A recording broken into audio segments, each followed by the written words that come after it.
오늘 설교 제목은요, 화해입니다. 화해. 대강절 네 번째 주일 촛불이 무슨 촛불이라고요? 화해의 촛불. 한번 따라 하시겠습니다. 화해. 화해. 중국에 가면 중국에도요, 고속전철이 있습니다. 우리나라 고속전철 이름은요, KTX입니다. 중국의 고속전철 이름은요, 한문으로 화해호, 화해호인 것입니다. 지금 우리 사회에 제일 필요한 것이 뭘까? 화해입니다. 화해.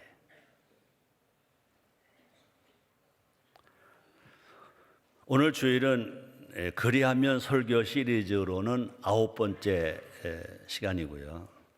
2015년 대강절 설교로는요, 4번째 주일입니다. 앞에서 말한 것처럼 대강절 넷째 주를 밝히는 초는요, 화해의 촛불입니다. 화해의 촛불. 화해의 촛불을 켜고 우리는요, 메시아 예수를 기다려야 할 것입니다. 또 서로 간에 우리가 맡겼던 것을 다, 그동안 여러 가지 아픈 감정을 다 헐고 모두가 화해하면서 화해의 마음을 가지고 메시아를 기다리는, 성탄절을 기다리는 우리가 되어야 될 줄 믿습니다. 예수님 땅에 왜 오셨느냐? 화해하러 오셨습니다. 아기 예수는요, 무슨 왕이냐? 화해의 왕이신 것입니다. 화해의 왕이십니다. 그래서 에베소서 2장 14절에 보니까 바울 사도가 에베소 교인에게 편지하면 이렇게 말합니다. 그는 우리의 평화이신지라. 예수님은 우리의 평화이신지라. 둘로 하나를 만드사 중간에 막힌 담을 허시고 라고 말씀합니다. 오늘 우리가 사는 대한민국에, 대한민국뿐이 아닙니다. 우리가 사는 이 지구촌에 정말 제일 필요한 것이 뭘까? 아기 예수의 화해가 필요합니다. 화해. 정치하는 사람에게도 화해. 경제하는 사람에게도 화해. 사회도 화해. 교육도 화해. 가정도 화해. 교회도 화해. 청와대도 화해. 너무나 안타까운 건요, 화해해야 할 우리가 화해가 없는 갈등이 증폭되고 있다는 것입니다. 그런데 예수님의 명령이 뭐냐? 화해는요, 예수님의 명령입니다. 마태복음 5장 24절에 보니까 이렇게 말씀하십니다. 예물을 제단 앞에 두고 먼저 가서 형제와 화목하고 그 후에 와서 예물을 드리라. 우리 하나님은요, 구약에서 제사 기뻐하십니다. 우리 하나님은요, 교회 시대에서 예배를 기뻐하십니다. 구약 시대 제물 기뻐하십니다. 또 신약 시대 교회 시대 예물을 기뻐하십니다. 자, 그런데 제사보다, 예배보다, 제물보다, 헌물보다 제일 하나님이 먼저 하라고 하신 것이 뭐냐? 화해하라. 제사 드리기 전에 화해하라. 예배 드리기 전에 화해하라. 예물을 드리기 전에 화해하라 라고 주님 말씀하십니다. 이 시간 화해를 하면 어떤 역사가, 어떤 능력이 일어나는지 함께 알아보므로, 정말 춥고 애로운 이 성탄절을 맞이했지만 우리 모두가 알아, 따뜻한 성탄절, 모두가 화목한 성탄절, 모두가 행복한 성탄절을 맞이하는, 예수님의 탄생을 맞이하는 우리 모두가 됩시다. 첫째로, 화해하면, 아주 쉽게 설교할게, 화해하면 친구를 얻는다. 한번 따라 하시겠습니다. 화해하면 친구를 얻는다. 한번 따라 하세요. 친구.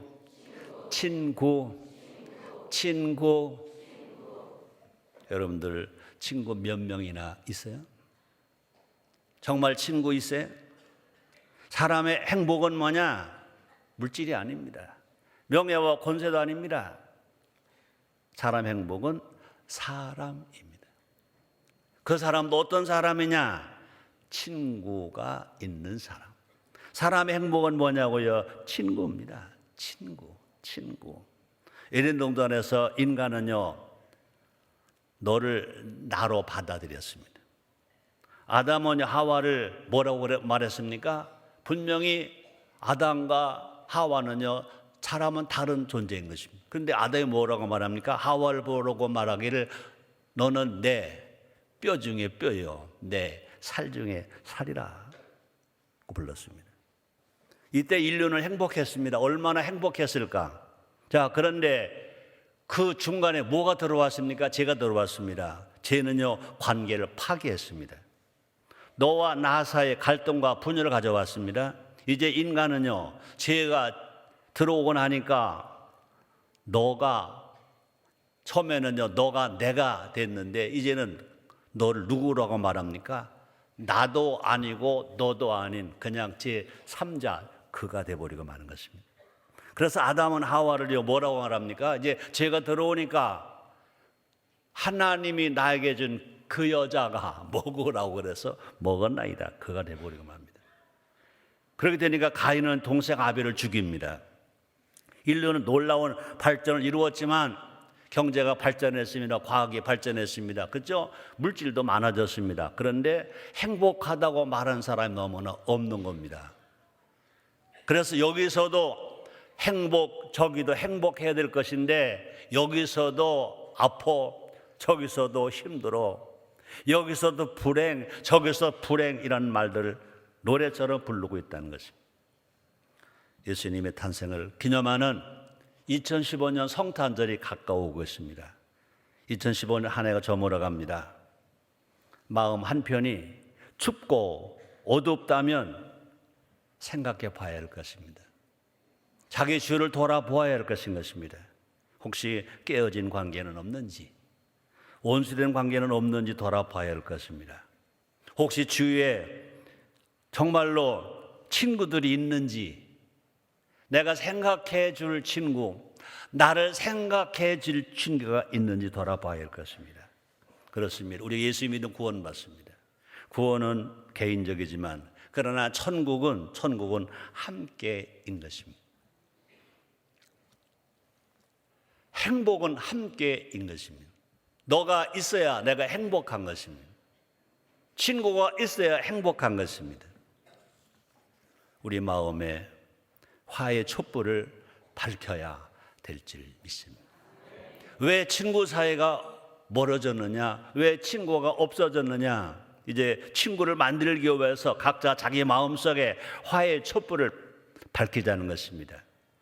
다시 말하고 싶습니다. 이해가 가기 전에 또 더 짧게 말하면요, 2015년 성탄절이 오기 전에 화의 손을 내밀어서 우리 모두 화해합시다. 정치하는 사람들도 화해, 노사도 화해, 노소도 화해, 교회도 화해, 가정도 화해, 국회도 화해, 저 어디도 화해, 청와대도 화해.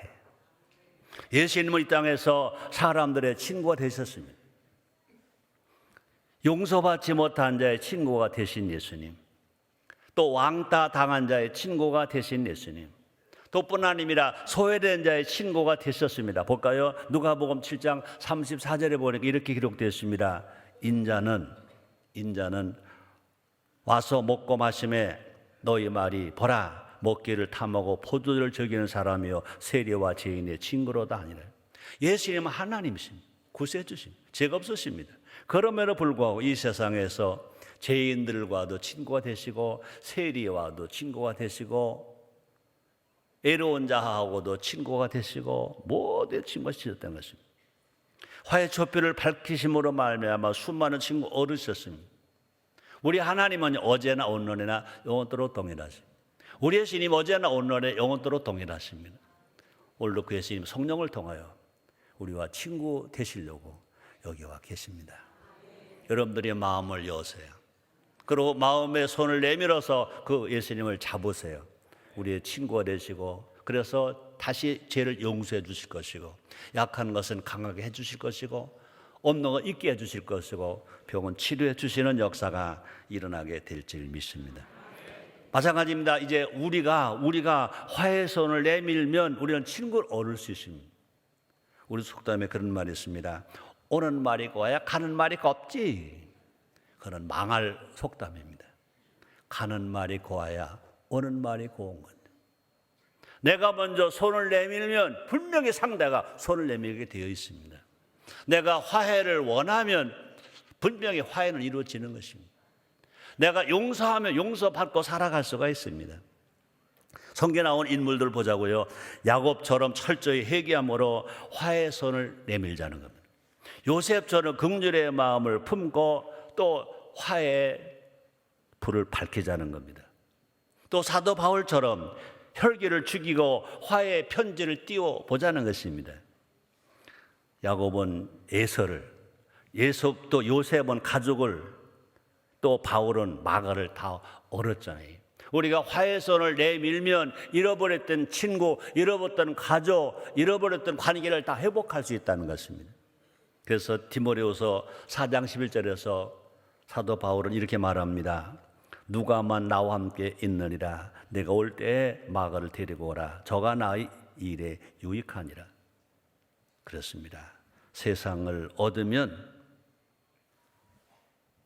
정말 우리가 친구를 얻으면 세상을 얻는 것과 같다는 것입니다. 우리가 세상을 잃어버렸으면요, 뭘 잃어버린 겁니까? 친구를 잃어버린 거예요.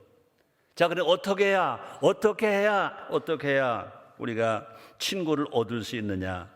우리가 이해하면, 관용하면, 사랑하면, 용서하면, 내가 먼저 화해의 손을 내밀면 모두가 관계가 회복될 줄 믿습니다.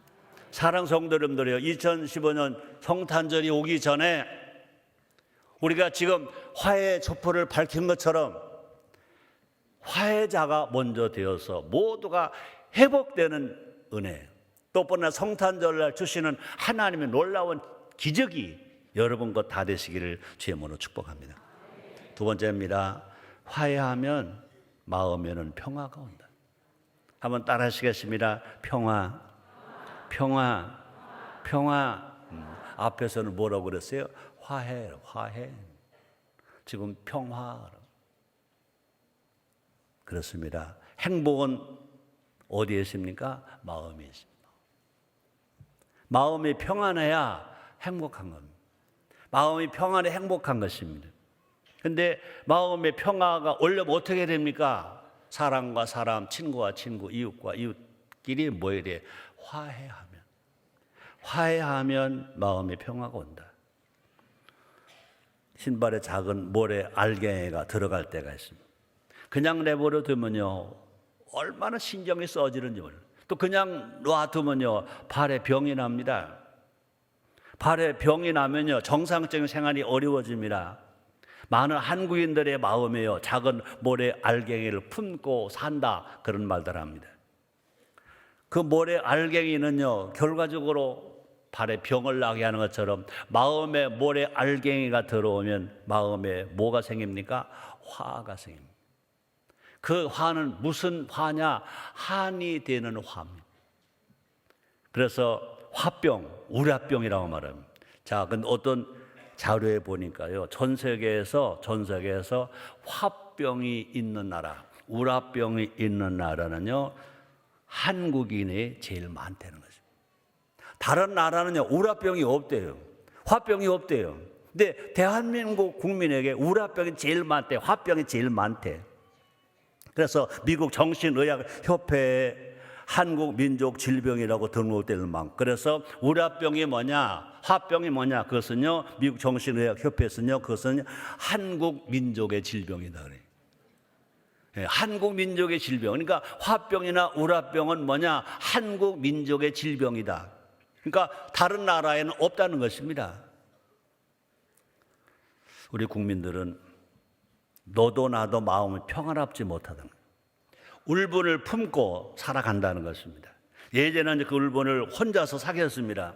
근데 최근에는 그것을 혼자 사귀지 못합니다. 그래서 어떤 사건이 막 일어납니까? 묻지마 살인이 막 일어납니다. 또 뿐 아니라 보복 운전이 막 나타납니다. 개인의 화병이 사회를 어지럽힙니다. 상대방의 피해를 줍니다. 천하벌하게 한 생명을 죽게까지 한다는 것입니다. 그런 것들이 다 어떻게 됩니까? 비난이 됩니다. 증오가 됩니다. 보복이 됩니다. 폭력이 됩니다. 자, 그런데 그 비난과 증오와 보복과 폭력은 결코 하나님 것이 아닙니다. 그건 마귀 것입니다. 또 뿐 아니라 비난이나 증오나 보복과 폭력은 결코 하나님의 뜻이 아닌 것입니다. 하나님 뭐로 말씀하십니까? 로마서 12장 18절 19절 이렇게 말씀하십니다. 할 수 있거든 너희로서는 모든 사람으로 더불어 화평하라. 내 사랑하는 자들아 너희가 친히 원수를 갚지 말고 진노하심에 맡기라. 기록되었으되 원수 갚는 것이 내게 있으니 내가 갚으리라고 주께서 말씀하시니라. 다시 읽겠습니다. 할 수 있거든 너희로서 모든 사람으로 더불어 평화하라. 평화하라. 내 사랑하는 자들아 너희가 친히 원수를 갚지 말고 진노하심에 맡기라. 기록되었으되 원수 갚는 것이 내게 있으니 내가 갚으리라고 주께서 말씀하시니라. 악을 악으로 갚지 말라는 겁니다. 악을 손으로 갚으라고 말씀하십니다. 자 볼까요? 로마서 12장 21절에서 사도 바울이 로마서를 또 이렇게 또 말씀합니다. 악에게 지지 말고 손으로 악을 이기라. 따라합니다. 손으로 악을 이기자. 아멘. 용서함으로요 화해해야 한다는 것입니다. 우리는 다 하나님으로부터 사랑받은 사람들, 또 뿐 아니라 다 용서받은 사람들입니다. 예수를 믿어서 우리는 죄인이 의인이 되었습니다. 하나님 아들 되었습니다. 그러나 우리는 행위로 의인된 것이 아니라, 행위로 하나님 아들 된 것이 아니라 하나님의 사랑으로, 또 뿐 아니라 우리 하나님이 우리 용서해 주심으로 우리는 다 용서받은 사람들입니다. 자기를 위해서라도 용서하고 회개하는 삶을 살아가는 우리 모두가 됩시다. 화해를 하려면 어떻게 된다? 용서함으로 화해가 된다는 것입니다. 그러므로 자기를 위해서도 뭐 해야 된다? 용서해야 된다. 그래야 어떻게 되느냐? 화해가 이루어진다는 거예요. 미움과 증오로 분노를 품는 것은요, 마음에 독약을 품는 것과 같은 것인 것입니다. 유해식품 나빠요. 상한 음식 나빠요. 유해 음식 버려야 돼요. 상한 음식 버려야 돼요. 먹으면 안 돼요. 그거보다 더 먼저 버릴 것이 뭐냐? 미움을 버리는 겁니다. 증오를 버리는 겁니다. 그냥 품고 있으면 즉시 버리라. 따라합니다. 미움아, 가라. 증오야, 가라. 나는 너와 상관이 없다. 그렇게 살 수 있는 성령의 에너지가 여러분들에게 있게 되기를 주님으로 축복합니다. 더 중요한 사실은 뭐냐? 미워하면 상대가 나를 지배한다는 것입니다. 누군가를 미워하면요, 내 생각, 내 말, 내 행동의 중심에 미워하는 사람이 있다는 것입니다. 하나님의 지배를 받아야지 사람의 지배를 받으면 안 된다는 거죠. 우리는 성령의 지배를 받아야지 마귀의 지배를 받으면 안 된다는 것입니다. 우리는요, 하나님께로부터 앞에서 말했습니다. 감당할 수 없는 사랑을 받았습니다. 우리 하나님으로부터 감당할 수 없는 용서를 받았습니다. 하나님 용서로 우리는요, 하나님이 우리와 화해해 주셨습니다. 하나님 용서로요, 우리는요, 분명히 이 샬롬의 평화를 누리고 살게 되었다는 것입니다. 그 은혜를 우리가 믿고 누린다면요, 어떻게 돼? 우리도 용서해야 됩니다. 따라, 나도 용서 받았으니 용서한다. 사랑 성도님들이요, 기독교 신앙이 뭐냐? 용서받고 용서하는 겁니다. 용서받고 용서하는. 그러므로 우리는요, 우리 하나님 나를 사랑하신다, 나 용서하셨다, 이걸 믿어야 됩니다. 난 용서받았다 믿어야 돼요. 그러면 용서를 받았으니 나도 용서한다. 그런데 내 힘으로 안 됩니다. 그러나 성령이 뭐로 말씀하십니까? 힘으로 안 되고 능으로 안 돼 여호와 신으로 되느니라. 우리가 성령 충만하면요, 용서할 수 있어요. 사랑할 수 있어요. 사랑이 뭐냐? 용서하는 것입니다. 자, 마태복음 18장 32절 33절입니다. 이에 주인이 저를 불러다가 말하되, 악한 종아, 네가 빌기에 내가 네 빚을 전부 탕감하여 주었거늘 내가 너를 불쌍히 여긴 것 같이 너도 내 동관을 불쌍히 여기 마땅치 아니하냐. 그렇습니다. 용서하면 미움의 감옥에서 추록될 줄 믿습니다. 우리가 화해하면요 분명히 평화의 궁전에서 우리가 행복하게 살아갈 수 있습니다. 화해하면요 진실로 내 마음에 평화가 옵니다. 환경의 변화가 옵니다. 기적이 일어납니다. 그러면 이 사회가 정말 중요한 것 중에 하나가 뭐냐? 화해하면요 평화로울 수 있어요. 화해하면요 마음에 기쁨이 있을 수 있어요. 회복될 수 있어요. 복되게 살아갈 수 있어요. 그런 은혜가 여러분들에게 다 있기를 주의 이름으로 축복합니다. 세 번째입니다. 서로 화해하면 현실적인 얘기할게요. 정체가 산다. 따라합니다. 서로 화해하면 정체가 산다. 정치는 필요한 겁니까? 안 필요한 겁니까? 절대로 필요합니다. 두 사람 이상에 사는 공동체는 절대로 정치가 필요합니다. 그래서 정치는 뭐라고 말합니까? 생명이다라는 말도 합니다. 인간 사회에서 정치는 꼭 필요한 것입니다. 자, 그런데요, 정치가 제대로 되면, 정치가 살면 경제도 삽니다. 정치가 살면 국민이 평안합니다. 정치가 살면 국민이 행복합니다. 그런데 안타깝게도 정치가 필요한데, 정치가 살아야 되는데 정치가 살지 않고 정치가 죽어가고 있다는 것입니다. 이거는 절대 비극입니다. 정치는 살아야 합니다. 정치는 필요합니다. 한번 따라해 주시기 바랍니다. 정치는 필요하다. 정치는 살아야 한다. 아멘. 어떻게 하면 정치가 사냐고? 아주 쉬워요. 정치하는 사람들끼리 서로 화해하면 정치가 삽니다. 정부와 국민이 서로 화해하면 정치가 삽니다. 화해 없이 정치 없습니다. 정치는 법으로만 하는 것이 아니라 정치는 인간이 하는 것입니다. 서로 이해하고 서로 용서하고 서로 사랑하고 서로 용납하고 서로 관용하고 서로 화해하면 정치가 산다. 그죠? 신문을 볼 때마다 답답한 마음이 얼마나 큰지 몰라요. 정치 지도자들이 어떤 때는요 불쌍해 보이기도 해요. 심지어 많은 사람들은 국회를 해산하라. 국회 300명도 많은데 뭘 더 늙으려고 하느냐. 국회의원 100명만 돼도 족하다. 이런 말도 많이 합니다. 안타깝게도요, 국민에게 희망을 줘야 할 정치가 국민을 실망시킨다는 거예요. 왜 그럴까요? 아주 간단합니다. 싸우니까. 그럼 누가 그러더라고요. 싸워도 너무 싸운데. 국민을 위한데, 정치를, 경제를 살린데, 국민 그러면서 국민은 안중에도 없다는 말을 다 합니다. 나라 그러는데 나라의 미래는 생각지도 않는다 그래요. 국민과는 상관없이 당락에만 매몰되어 있대.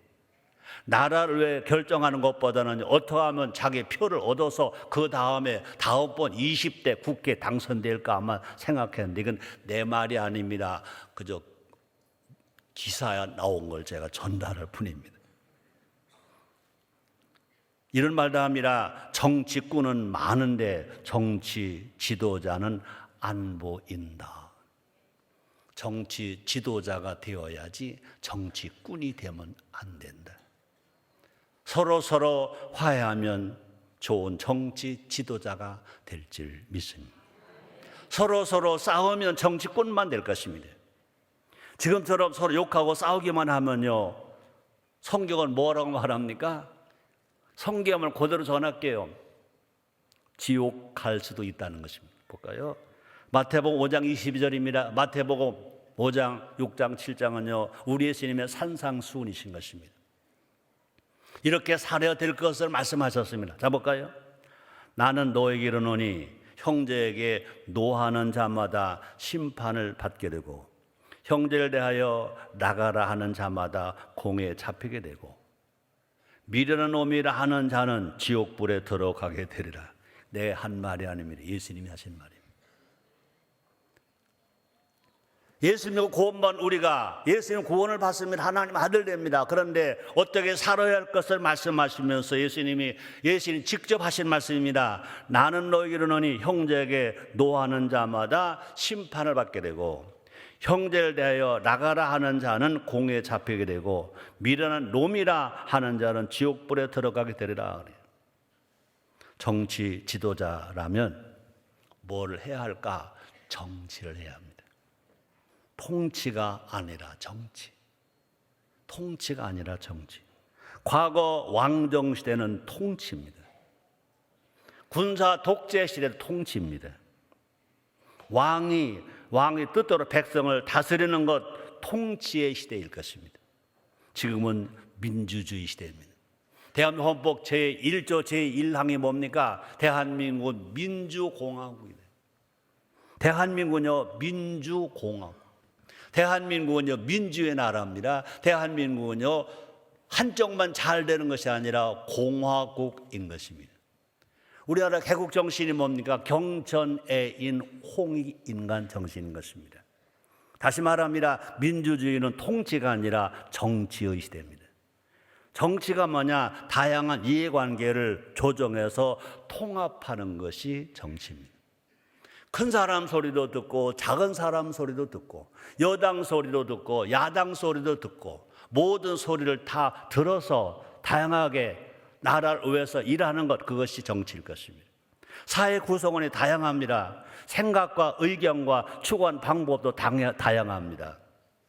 자, 그러면 정치 지도자가 할 일은 뭐냐? 서로 다른 이해관계를 가진 사람들을 뭐 하는 거냐? 의견을 다 수렴해서 다 화해시키는 겁니다. 또 정치 지도자가 할 일은 뭐냐? 다양성 속에서 통일성을 이뤄내는 것이 정치 지도자가 해야 할 일일 것입니다. 이해와 소통. 그래서 이 타협과 화해가 없다면 절대로 통치가 아니다. 힘 있는 자의 뜻대로 모든 것이 이루어지려고 한다, 그것도 아니라는 것입니다. 힘 있는 자도 살고 힘 없는 자도 살아야 합니다. 가진 자도 살고 덜 가진 자로 살아야 될 것입니다. 지위가 높은 사람도 살고 낮은 사람도 살아야 할 것입니다. 할아버지, 할머니만 사는 것이 아니라 손자, 손녀로 살아야 됩니다. 젊은이, 청소년 다 함께 살아야 될 것인 것입니다. 그러므로 정치 지도자들은 마치 뭐와 같을까? 맛있는 재료 다 모아놓고 비벼대는 밥주걱 같아야 될 것입니다. 7 색깔들을 하늘로 묶고 무지개를 만들어내는 것처럼. 근데 그 출발은 뭘까? 화해. 여와 야가 화해하고, 정부가 국회가 화해하고, 노와 사가 화해하고, 있는 자가 없는 자가 화해하고, 배운 자와 못 배운 자가 화해하는 것입니다. 그래서 정치가 화해를 이루면 정치도 살고 경제도 살고 국민도 살고 가정도 살고 교회도 살고 여러분도 살고 나도 살고. 여러분 뭐 하고 싶어요? 뭐 하고 싶어요? 뭐 하고 싶어요? 네, 살고 싶어. 와, 살고 싶다. 죽고 싶은 사람 있어요? 다 살고 싶은 거죠. 모두가 다, 그렇죠? 생명은 천하보다 귀하다고 그랬습니다. 자, 그런데 너무나 안타까운 건요, 살고 싶다 그래야 되는데 너무나 안타까운 건요, 너무나 많은 사람들이 죽고 싶다는 거예요. 살고 싶다 소리가 나와야 되면 여기서도 살고 싶다, 저거 살고 싶다 나와야 될 것인데 왜 죽고 싶다가 많으냐, 왜 자살이 많아지냐 이거지. 우리가 이렇게 화해하면, 목사가 정치가 비판하려고 설교하는 거 아닙니다. 나도 목사 지도자, 나도 마찬가지. 우리가 화해하면 하나님께서 대한민국을 복 주십니다. 아멘입니까? 우리가 화해하지 아니하고 아무리 예배를 들어도 하나님 그 예배 안 받으십니다. 화해하지 아니하고 아무리 제물을 들어 하나님 안 받으십니다. 화해하지 아니하고 아무리 기도해도 그 기도를 듣지 아니하십니다. 지금 필요한 것이 뭐냐? 필요한 것이 뭐냐? 서로 화해하는 거예요.